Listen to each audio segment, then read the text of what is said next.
Welcome back. Let's go straight to the front pages of the newspapers. That's what we're going to do next, as we invite you to join us by calling the number on the screen, and we can get your reaction as well to some of the biggest stories making the round, especially on the front pages. I'm going to start off first by calling on the Daily Trust. Let's look at the Daily Trust very quickly and see what the Daily Trust has on the front page there this morning. It's going to do with the borrowings. We're back at it again. Federal government borrows 13.21 trillion naira from World Bank in 20 months. 13.21 trillion naira. You could see fresh $1.1 billion loan approved in 1 week as debt profile hits 142 trillion naira. That's our latest debt profile. Multilateral loans vulnerable to corruption, according to experts. Experts are saying these loans, are vulnerable to corruption and so on. Oromi killings, DSS has arrested 2 principal suspects, according to Edo State government. Kano governor reiterates call for justice. Victims' rights to freedom of movement violated, according to NHRC. Natasha defies ban, lands at rally ground in Chopper. Edo governorship, APC, PDP are confident of victory as tribunal rules today. And man absconds as wife gives birth to triplets. We hope this wouldn't be your lot. Children are a blessing, and many people will celebrate that. But I have not read that story, but I can infer the reason why it did so. Because of the prevalent economic, do you know how much diapers are? So who did he leave those 3 children for the woman to take care of? Because who impregnated her to have multiple beds? Very important question. Maybe Sesan will be able to answer. As a political analyst, you should have the answer. And I think we are 3 men on this call. Exactly. What's the question again? Why would he abandon her? Benga is giving excuses that he understands. I say, who impregnated her? To now meet with triplets. She released the 3 eggs to now meet with the multiple stuff. She released the 3 eggs. Yeah. Why can't she release one? Also joint responsibility. Please don't Natasha this. It's going to be hard. She released the 3 You know what? Let's not go into this. Yeah. Let's not go into talking about deadbeat people. Let's face newspaper. Next newspaper this morning is Nigerian Tribune. On the front page of the Nigerian Tribune, Natasha defies all odds. Arrives Kogi in helicopter. How Nigeria can maximize $500 million World Bank loan, according to LCCI. Immigration arrests 51 illegal migrants in Nasarawa. Ponzi operators risk 10-year jail term, 20 million naira fine, according to SEC. CBN reports $23 billion net foreign exchange reserves, highest in over 3 years. NHRC reps minority caucus condemned killing of 16 hunters in Edo. Ekiti Airport targets 24-hour flight operation, says Oyebanji. Insists Ekiti economy has improved under his watch. He feels like someone writing exam and scoring himself setting the question 10 over 10. Writing. You set the question, you write the exam. I did well. And then you score yourself 10 over 10. It is not you. But most of the time we do that when you finish exam. It's the examiner that will do justice to you. Say, what happened? And so the examiner in this case are the people of citizens of the people. State. So they will definitely write the result in no distance. We are waiting for the There's also another angle in that story. The viability of airports for this small states. And I don't mean any disrespect. A lot of these governors go about, commissioning airport projects. FAN has complained that it's stretching their resources. Some of them don't even have a single flight in a whole month. Why do these governors do it? What's the big deal about having an airport as a sign of development? The classrooms, you still have students sitting on the bare floor. They're not up to standard, but they always seem to have a love relationship with airports. Yeah, I think I have the same. I've reacted to this on several fora to look at so many states that we consider really it's not that you have the commercial activity that you intend to carry out in that particular state, but it's to speak more to the holistic nature of some of these governors. They tend to satisfy themselves. You can imagine 1/10 of those funds used in building an airport can be used to develop a state like Ekiti that we know them for education. You know, you move from each house to another, and you are seeing a professor, doggedness in reading, and you are not even prioritized education in that state, but you are giving room for, I don't know, if you say it's actually growing, well, like I said, it's in the hands of the people in that particular state, but I think there are more things to be considered as priority as against this airport. I don't know how many people will want to fly to Ekiti. You're talking about how many people. He's saying because of the volume, they even want 24 hours operation. Back to back. You asked 24 hours flight in Ekiti. You are not talking of Port Harcourt, where everybody is running to. You are not talking of Kano. You are not talking of Abuja. Even Abuja, they are not talking of 24 hours. And we are talking of that. Is to tell you the level at which some of our these leaders come to paper to say to justify their wrongdoing. I feel somebody should be thinking of how do we have technology driven our education sector, knowing fully well that Ekiti is known for that. And we can have more people going to, having more university where they will tell you that if you go to any university in Ekiti, you'll be different from every other state because Ekiti take pride Ekiti in also education. has tourism potentials. Many people are lining up to go to Ikogosi, Warm Springs, the 10th wonder of the world. Well, those are not a priority. They will tell you that they are working on it, but I've not seen the viability of this airport, and that's what we see most of the time. You will see it work after its administration. It will die a natural death that any other person will not sustain it, and you see taxpayers' money just going into another white elephant project. Okay, I think that's that for that. We'll come back to that story. I wanted us to quickly move to the Daily Independent and see if we can run through some of the headlines on the front page. Telcos target satellite services to counter Starlink dominance. Ponzi operators risk 10-year jail term, 20 million naira fine according to SEC. Edo killings address rising wave of violence, insecurity. So, Tinubu, we're targeting 24-hour flight operation in Ekiti Airport. Oyebanji says, oh, why are you laughing now?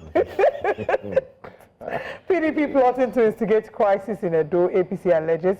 Federal government threatens to implement drill or drop provision on IOCs. They've said, if you don't drill, we are going to collect your oil wells from you. They've urged IOCs to ramp up investments as well.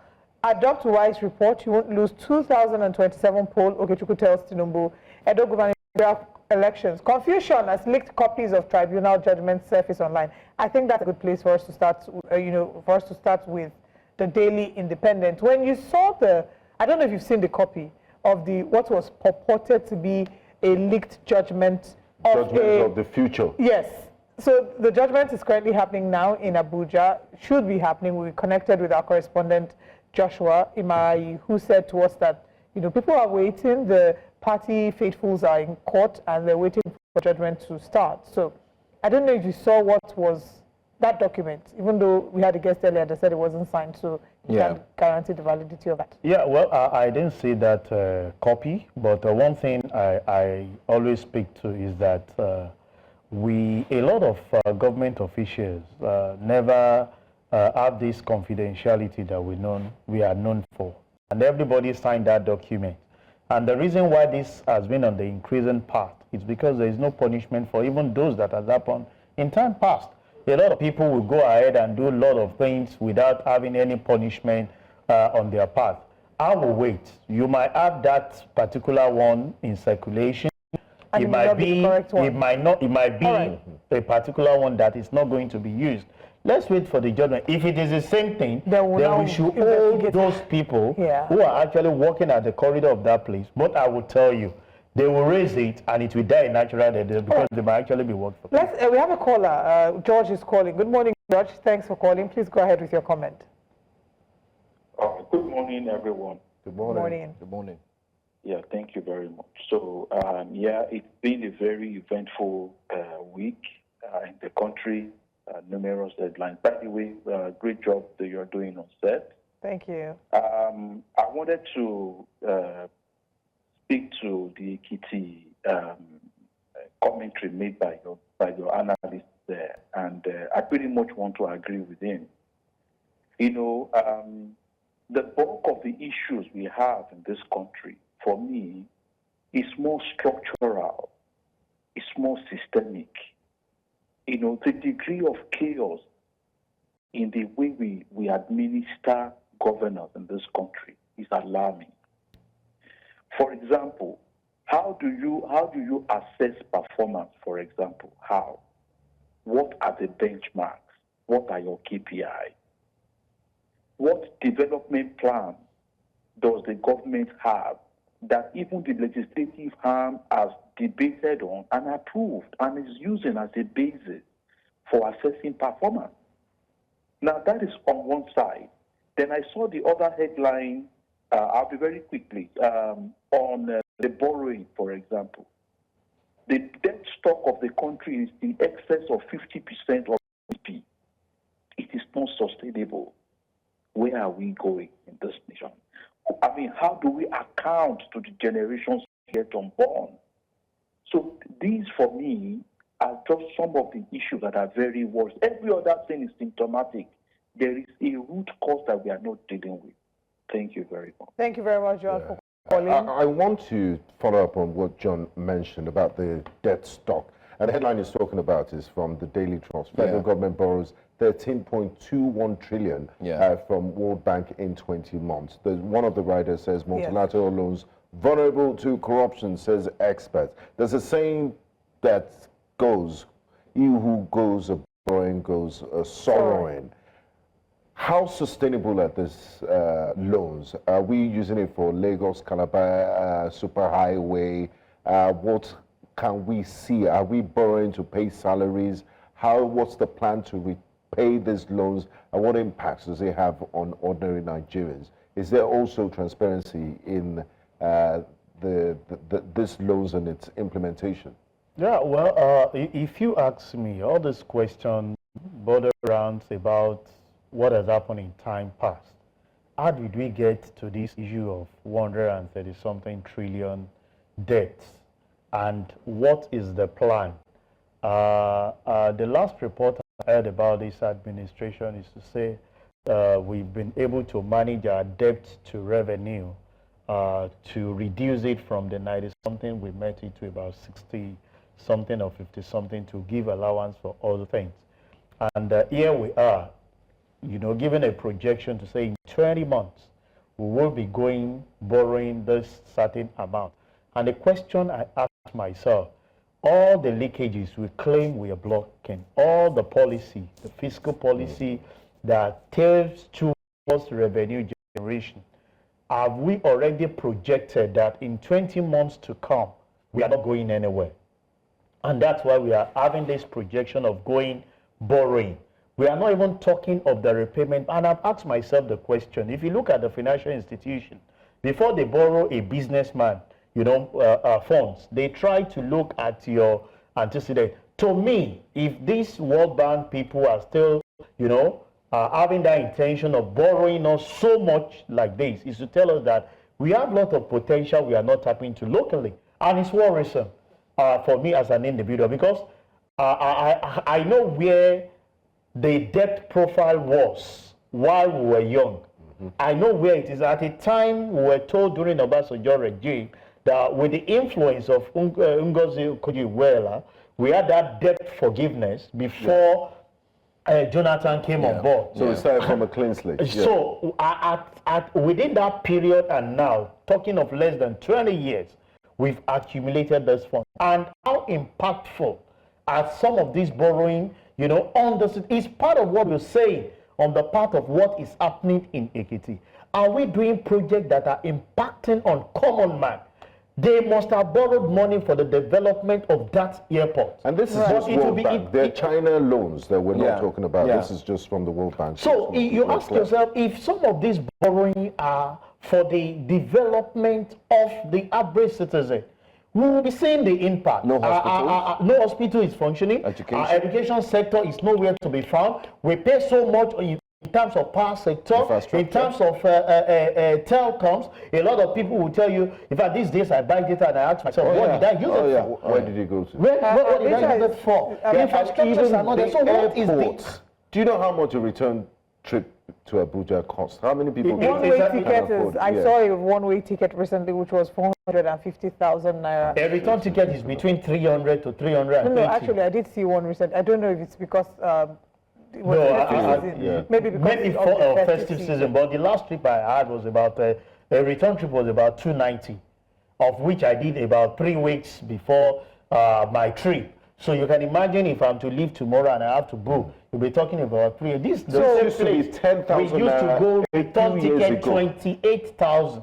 15, even 15,000. When you say years ago, you would think, I mean, people that are listening to this conversation, you would think we're talking about 30 years ago. I'm talking 2015, I used 150,000, 2015 or 2016, I used 150K to go to Dubai. So now we're having this, you know. To fly to US, then you less than $500,000 will take you to US on a return. All right, we'll come back to talk about this unfortunate reality, but we do have Yusuf calling from Ikorodu. Good morning, Yusuf. Thanks for calling.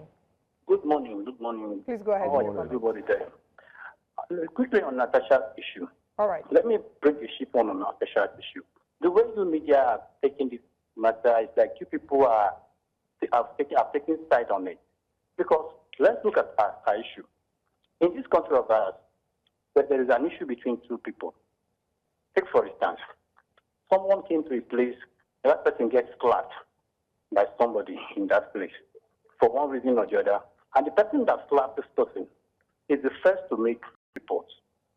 What the people that they went to report to will say is, why did you go there to disturb them? And not, why did they slap me? Because what they brought is slapping, in going there to disturb. What I'm trying to point out in my story is, the first thing we have Nigerians know about Natasha's issue is she disturbed the proceedings of the House of Senate because her seat was changed.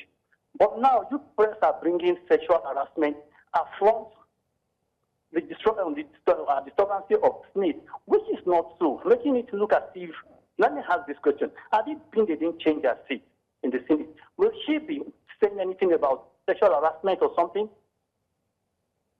She won't be saying anything. Hello? All right. Anyway, Mr. Yusuf, I don't think, first of all... Can you hear me? Yes, we can hear you. Yes, we can hear you. We can hear you. I think we've gotten your message. But thank you so much. Thank you for calling. I also recall that. I mean, Mr. Yusuf said we've taken sides. Well, it's not taking sides. I think I'd like to clear that. We're not taking sides. It's a clear story that's out there in the news. A fortnight or 24 hours before she had made a statement that she was going to her home, there were indications that all of a sudden, no movement, you can't gather, you can't do that. I mean, what would you call that? We're journalists. Our job is to ensure that we balance both sides. So we reported that story, and then we also reported the story of how Natasha got there. And if you just oppose both stories, you would end up finding out that, whether you like it or not, as a human being, first of all, we're humans. You must agree that nobody would stop you, Mr. Yusuf, calling from entering your house. Would anybody stop you from going to your home? So maybe we should get Mr. Okunwade's thoughts regarding Senator Natasha's story. Yeah, I think the dynamics at which that game is played, personally, I don't think we should go that route.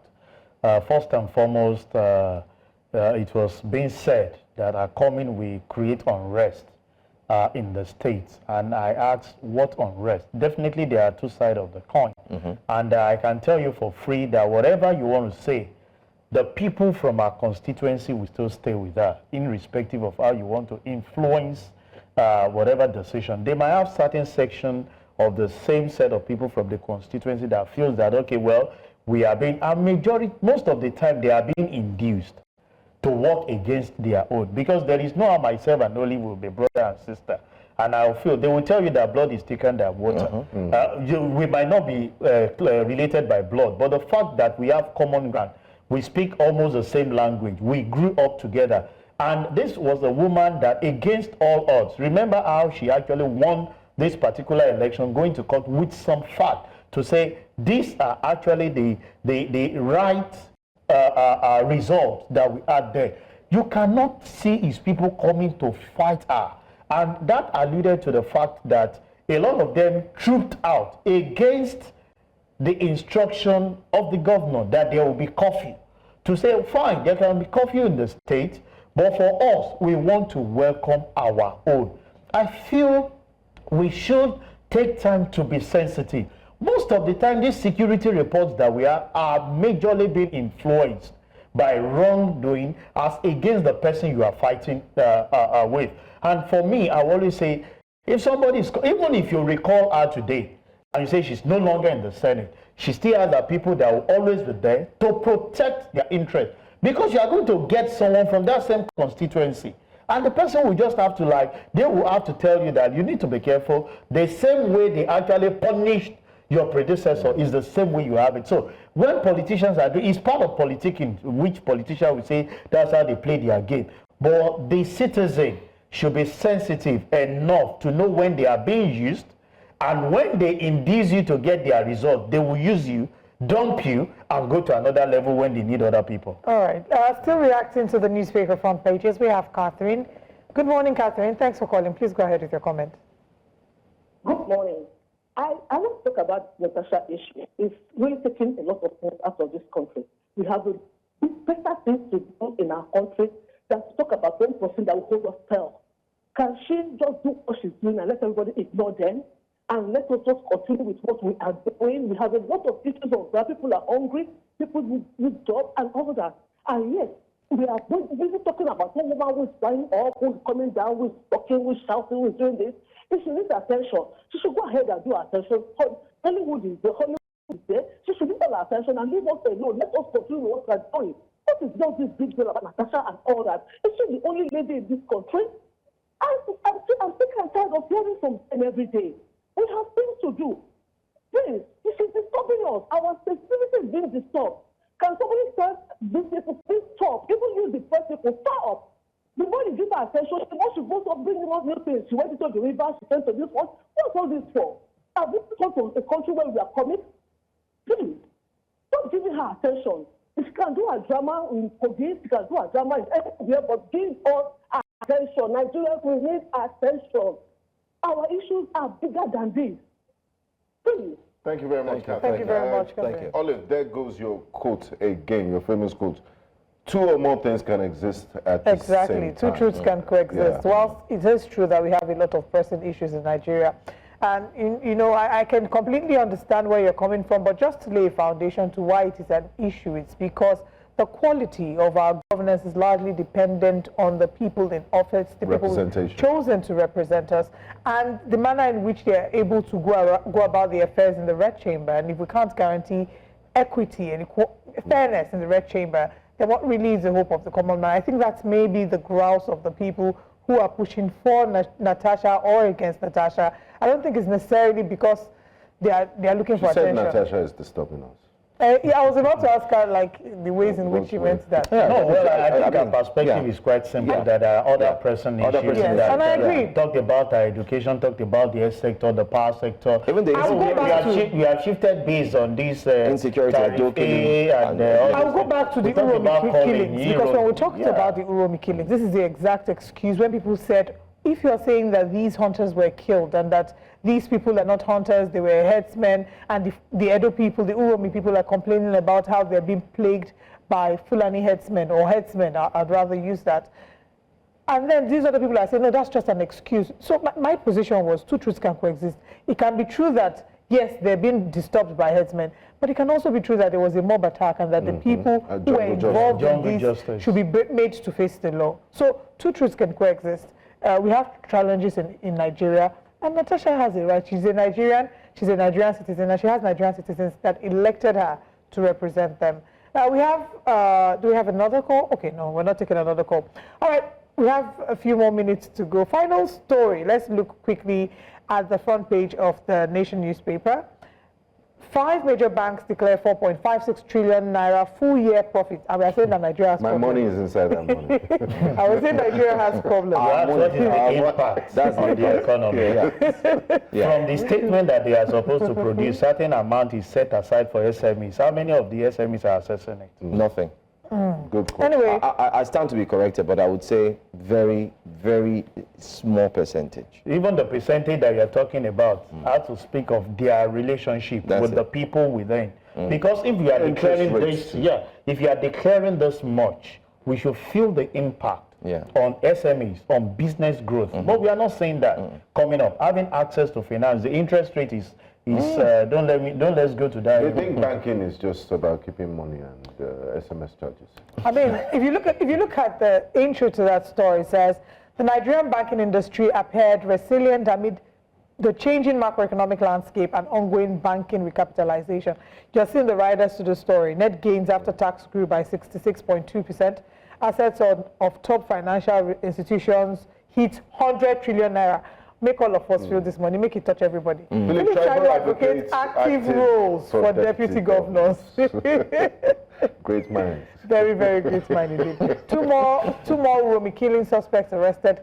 Kano okays Edo's moves. Tribunal rules today in Igodalo versus Okpewolu petition.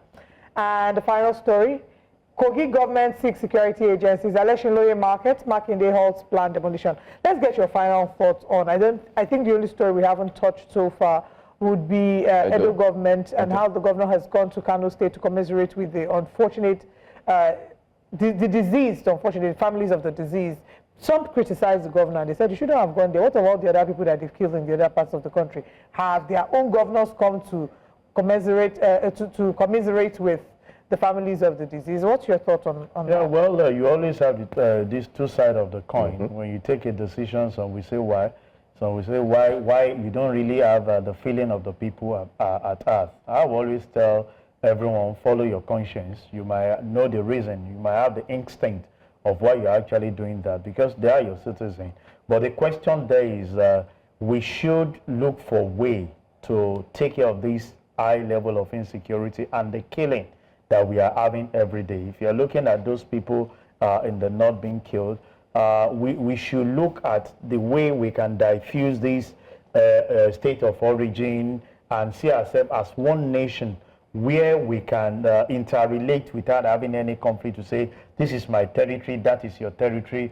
Let's all understand that whether you like it or not, the oil from the south is actually being benefited by everyone. The gold you get from the southwest, the one you get from Zamfara, the government have access to some of these things and they are used for the loss of everyone in the state. And that's why I would say government must look for a way in which we'll preach this unity among ourselves, the way our forefathers did, not this division. Majority of the division that we are faced with are actually being, being propelled by some of the politicians when they are not actually in the good books of what they feel that they should be high up there. They create sin. And that gives them the unnecessary relevant. And it's at the detriment of the people they claim they want to lead. I will always leave people to say, when a politician comes to you to do anything, ask them to put their own family at the forefront.